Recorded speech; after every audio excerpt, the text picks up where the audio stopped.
জিন্দাবাদ জিন্দাবাদ সেই মার্কা তালে তালে সবাই তালে সবাই তালে।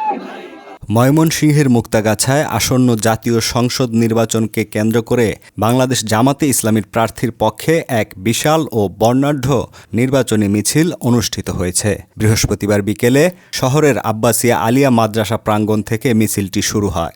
10 দলীয় জোটের নেতাকর্মীদের স্বতঃস্ফূর্ত অংশগ্রহণে মিছিলটি শহরের প্রধান প্রধান সড়ক প্রদক্ষিণ করে এক পর্যায়ে জনসমুদ্রে পরিণত হয়। মিছিল পরবর্তী সমাবেশে দাঁড়িপাল্লা প্রতীকের প্রার্থী অ্যাডভোকেট মোহাম্মদ মতিউর রহমান আকন্দ জনগণের উদ্দেশ্যে তার ভবিষ্যৎ পরিকল্পনা ও অঙ্গীকার ব্যক্ত করেন। আমরা আজকে আনুষ্ঠানিকভাবে মিছিল শুরু করছি। আমাদের নির্বাচনের অঙ্গীকার অত্যন্ত পরিষ্কার।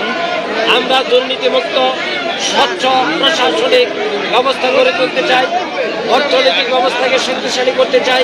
এ সময় তিনি কিছু গুরুত্বপূর্ণ পয়েন্ট তুলে ধরে বলেন, দুর্নীতিমুক্ত স্বচ্ছ প্রশাসনিক ব্যবস্থা কায়েম এবং দেশের অর্থনৈতিক ভিত্তিকে শক্তিশালী করা, একটি শক্তিশালী ও মর্যাদাপূর্ণ পররাষ্ট্রনীতি গঠন এবং মুক্তাগাছার বেকার যুবকদের জন্য ব্যাপক কর্মসংস্থানের ব্যবস্থা করা, রাস্তাঘাটের আধুনিকায়ন এবং শিক্ষা প্রতিষ্ঠানগুলোর অবকাঠামোগত আমূল পরিবর্তন, হিন্দু ধর্মাবলম্বীদের মন্দির, জানমাল এবং ধর্মীয় আচার অনুষ্ঠানের পূর্ণ নিরাপত্তা নিশ্চিত করা।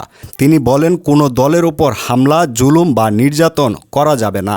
দলমত নির্বিশেষে রাজনৈতিক সহাবস্থান নিশ্চিত করতে হবে।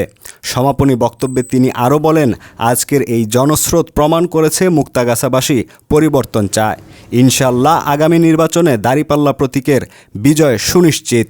মিছিলটিতে জামাতে ইসলাম ও 10 দলীয় জোটের স্থানীয় শীর্ষ পর্যায়ের নেতাকর্মীবৃন্দ সহ হাজার হাজার সাধারণ মানুষ অংশ নেন। নেতাকর্মীদের স্লোগানে মুখরিত হয়ে ওঠে পুরো শহর, যা নির্বাচনী আমেজকে আরও প্রাণবন্ত করে তোলে। সমীর ভাই আমাদের মাইকের কাছে চলে আসুন।